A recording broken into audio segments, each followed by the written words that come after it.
Reforço Betel. Aprendizagem acontece com olhar de amor. E Prefeita Betinha Magalhães oferecem Jornal Mundial.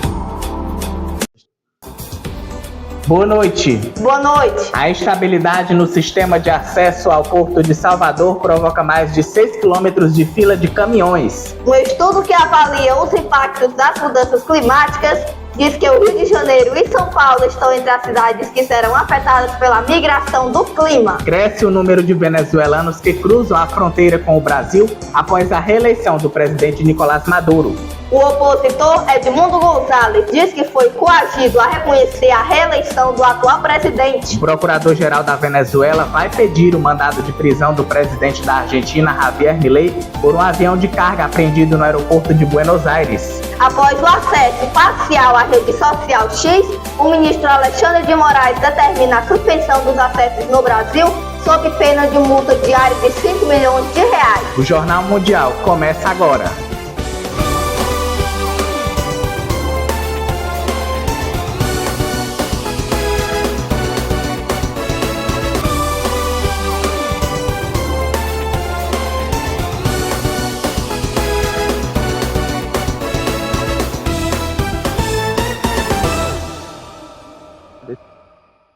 A rede social X pode pagar uma multa diária de 5 milhões de reais se não suspender os acessos no Brasil após ter dado brechas para o ádito parcial de usuários.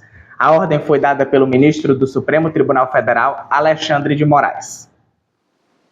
O ministro do Supremo Tribunal Federal, Alexandre de Moraes, ordenou nesta quinta-feira que a rede social X suspendesse os novos acessos ao seu aplicativo que lhe permitiram contornar o bloqueio no país.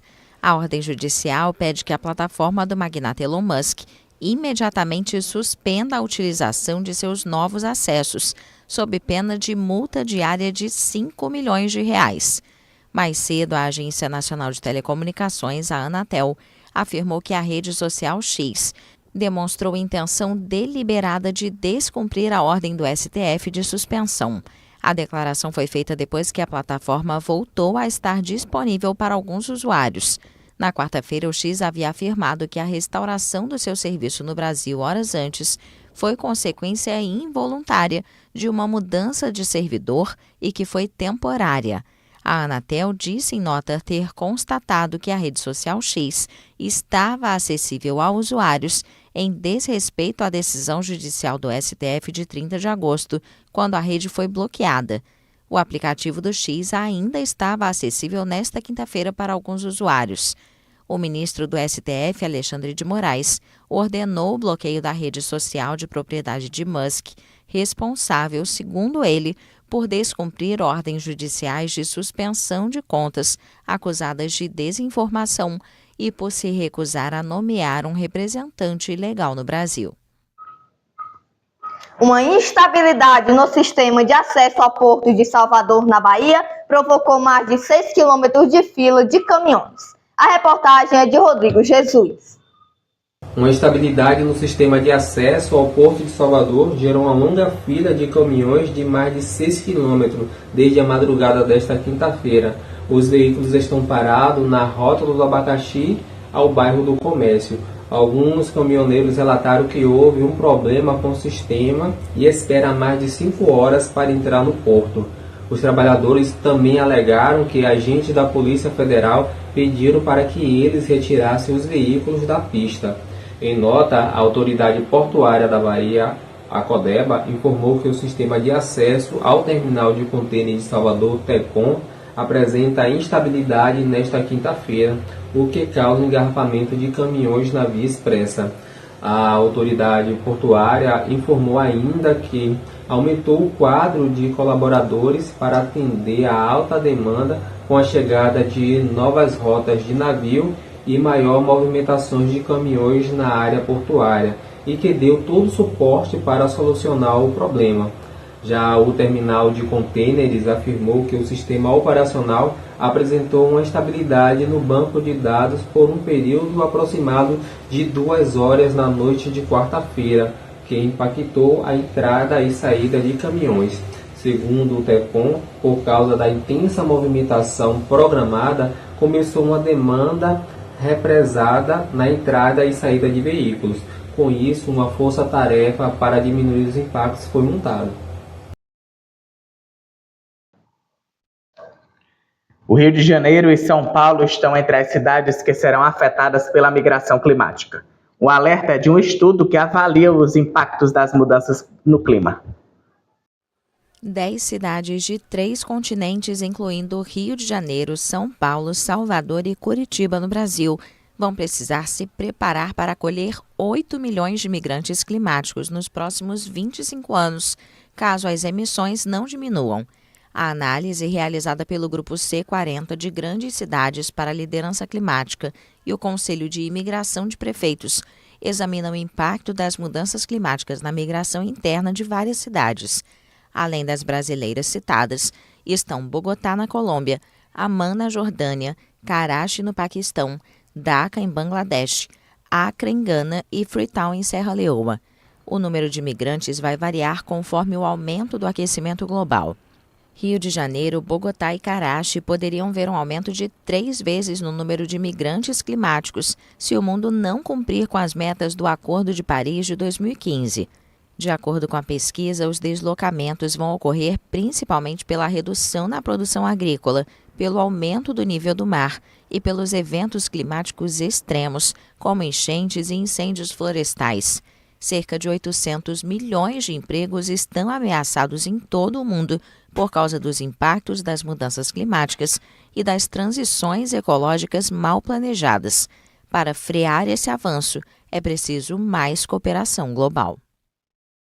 E falando em mudanças climáticas, vamos agora saber da previsão do tempo.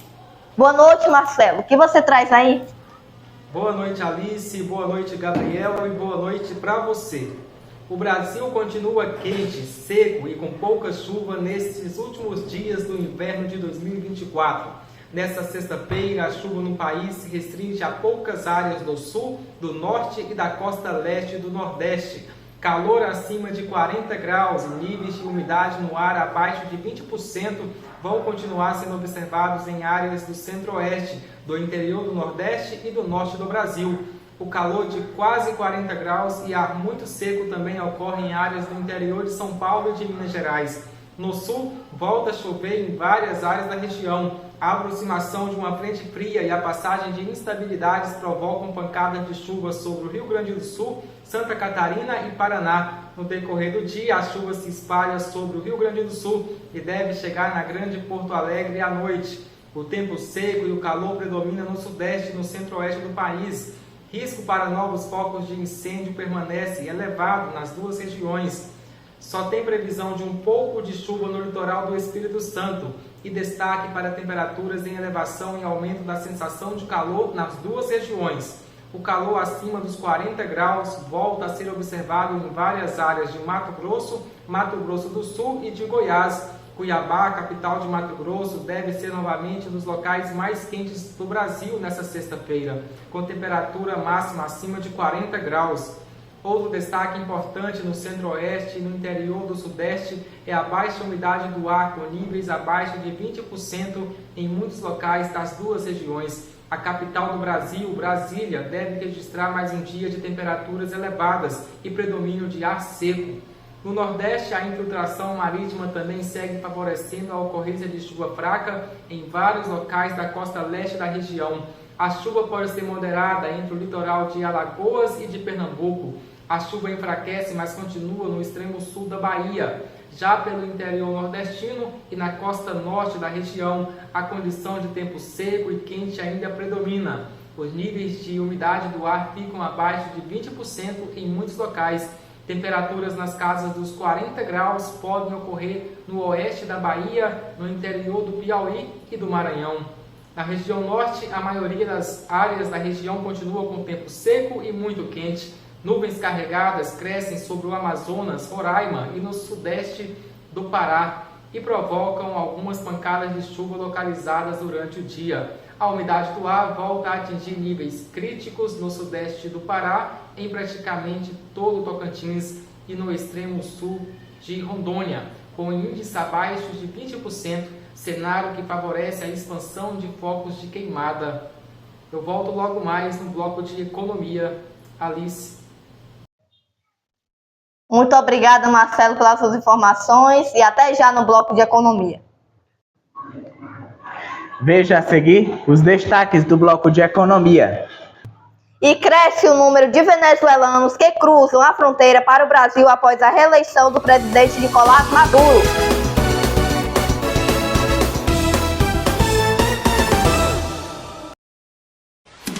Jornal Mundial é patrocinado por Prefeita Betinha Magalhães, Ebert Importados, a loja mais amada de Camusim, e Reforço Betel. A aprendizagem acontece com um olhar de amor.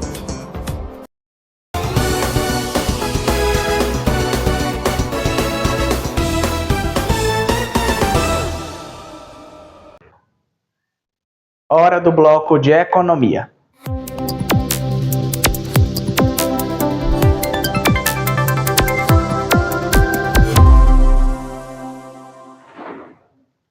Marcelo Marques traz os detalhes novamente para a gente de como anda a economia brasileira. Boa noite, Marcelo. Oi, Gabriel. Boa noite a todos novamente. O Banco Central indica a alta futura da Selic, mas possível redução nos preços dos combustíveis deve aliviar a inflação.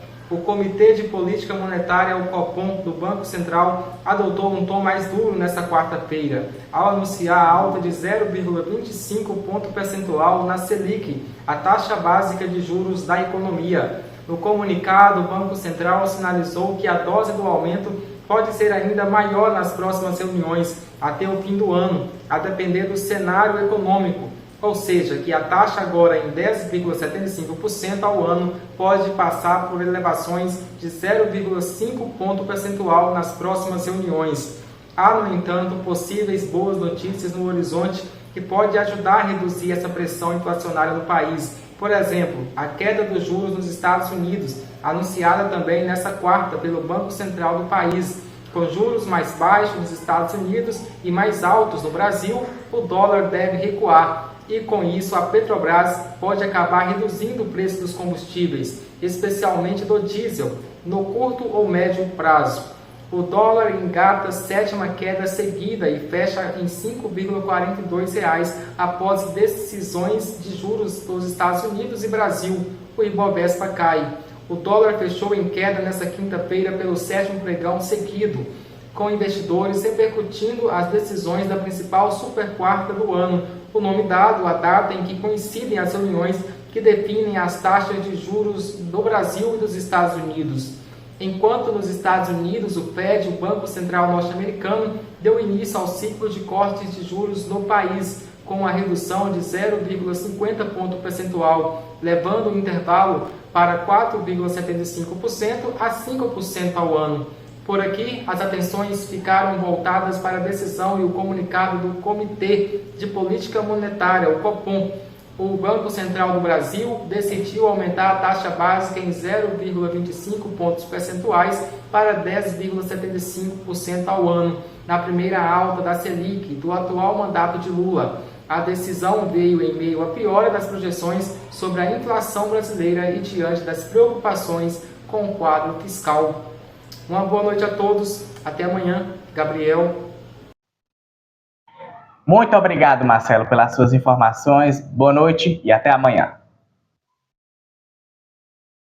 A Venezuela anunciou que vai pedir à justiça um mandato de prisão contra o presidente da Argentina, Javier Milei, pelo caso de um avião de carga apreendido em Buenos Aires. O procurador-geral da Venezuela, Tarek Saab, anunciou nesta quarta-feira que vai pedir à justiça um mandado de prisão contra o presidente da Argentina, Javier Milei, pelo caso de um avião de carga apreendido em Buenos Aires. O anúncio foi feito um dia após uma ONG e promotores federais solicitarem à justiça argentina que ordene a prisão do presidente venezuelano Nicolás Maduro em uma causa de crimes contra a humanidade. As autoridades argentinas vão ser acusadas de roubo agravado, lavagem de dinheiro, privação ilícita de liberdade, simulação de ato punível, interferência ilícita, inutilização de aeronave e associação criminosa, segundo o procurador.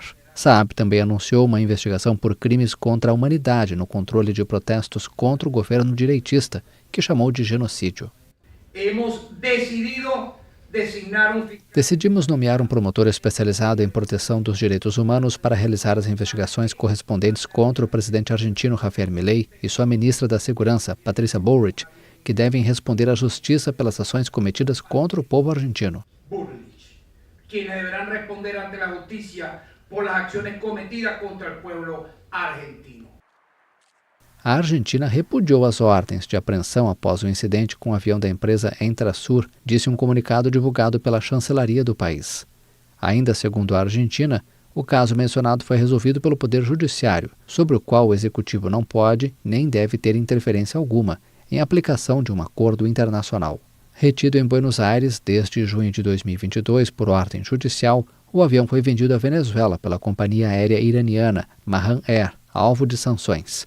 A aeronave foi apreendida ao pousar no México com um carregamento de peças automotivas. Um juiz autorizou o confisco do avião pelos Estados Unidos, o que ocorreu em fevereiro, em meio a denúncias de roubo feitas por Caracas. A Venezuela e a Argentina não mantêm relações. Centenas de venezuelanos cruzam a fronteira para o norte do Brasil à medida que a situação política na Venezuela piora após a disputada eleição presidencial de 28 de julho, que a oposição afirma ter sido fraudada para garantir um novo mandato ao presidente Nicolás Maduro. O opositor, Edmundo Gonzalez, afirmou que foi coagido a reconhecer a vitória do presidente. Uma travessia em busca de melhores condições de vida. Centenas de imigrantes deixam a Venezuela e cruzam a fronteira com o Brasil à medida que a situação política piora em seu país natal após a eleição presidencial de 28 de julho, em que o presidente Nicolás Maduro foi conduzido para um terceiro mandato de 6 anos. Não podemos com esse presidente na Venezuela. Nada é útil, não há empresas, não há nada, me entende? Nossa perspectiva é trabalhar e dar à minha filha bem-estar, uma boa educação, que ela se calce bem, se vista bem, se alimente bem. Porque na Venezuela você não pode fazer isso com um salário de $3. O Conselho Nacional Eleitoral e o Tribunal Supremo de Justiça, acusados de servir ao chavismo, confirmaram a reeleição de Maduro.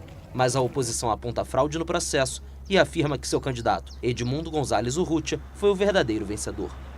Estados Unidos, União Europeia e vários países da América Latina não reconhecem o resultado oficial das eleições na Venezuela.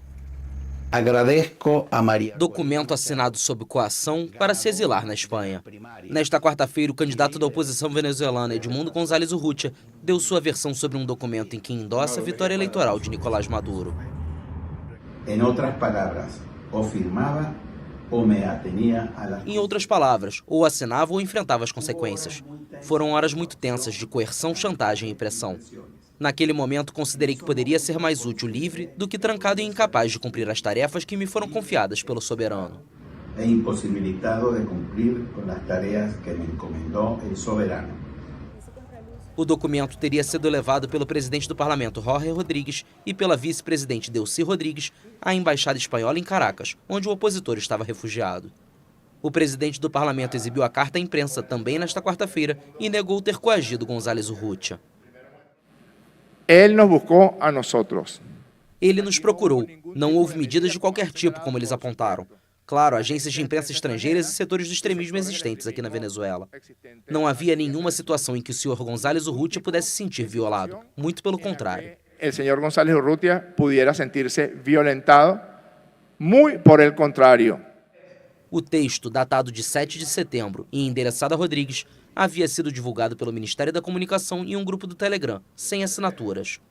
O opositor passou um mês escondido antes de pedir asilo na Espanha, após um mandado de prisão contra ele. González Urrutia chegou a Madrid no dia seguinte à data de assinatura do documento, 8 de setembro.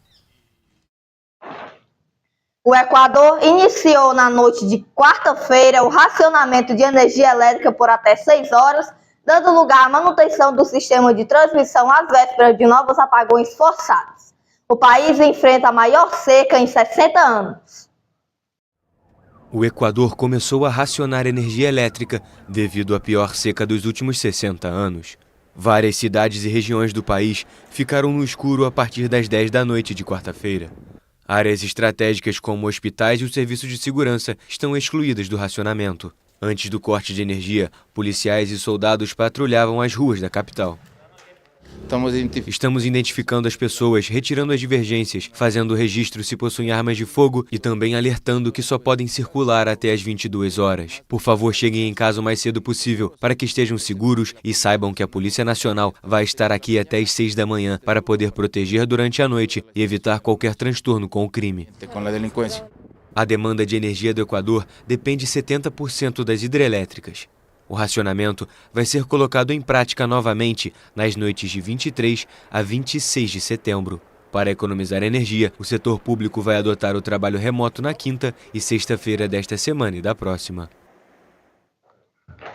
Que tudo isso se resolva logo, hein? Isso mesmo. Problema sério. O Jornal Mundial de hoje encerra por aqui. Para rever nossas reportagens, volte o vídeo aqui no YouTube. Não esqueça de seguir nossa página lá no Instagram, TV Mundial Oficial.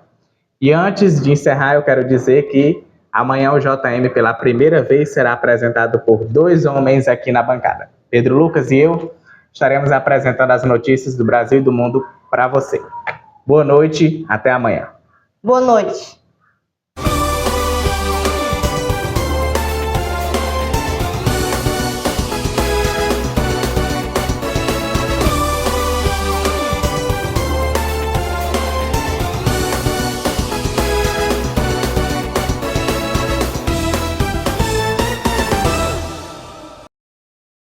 Jornal Mundial.